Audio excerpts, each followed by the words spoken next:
ginapangita. Ikaw lang ang bahay nga ginahandam.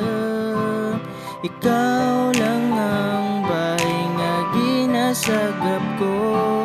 Kay ganimo ko lang nakita ang tuon nga pagpalangga. Bisan wara tatilibal darwa, pero ang pagpalangga ko kanimo hindi ra malubad. Ikaw ang alinan, andit nga nang bago ako. Kaginlikawan ko ang akin nga mga bisyo.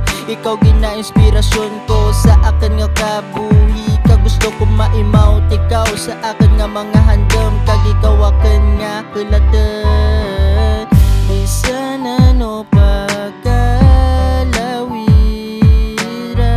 kay jalaman ako para ikaw palang daon.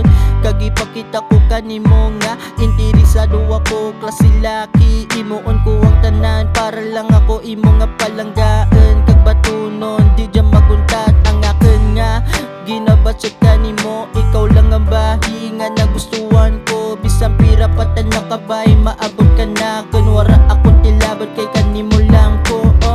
Grabe kita nang ginabatsa ko kanimo. Hindi gin magunta. Ikaw lang ang bahay nga ginapangita ko. Kag ikaw lang ang bahay nga ginahandam ko. Kag wala ron iba, kag wala ron iba.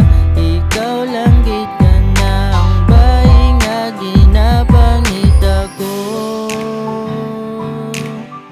Ikaw lang kita na, ikaw lang kita na. Ikaw lang ang bahay nga akin ginapaminsar kada gabi.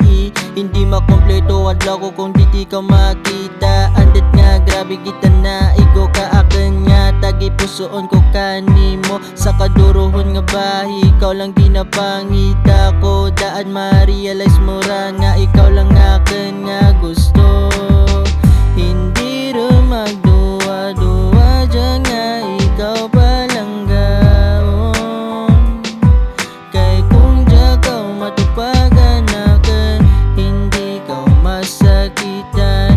Himuon ko ang tanan para lang ako batunon kay mo ginikanan.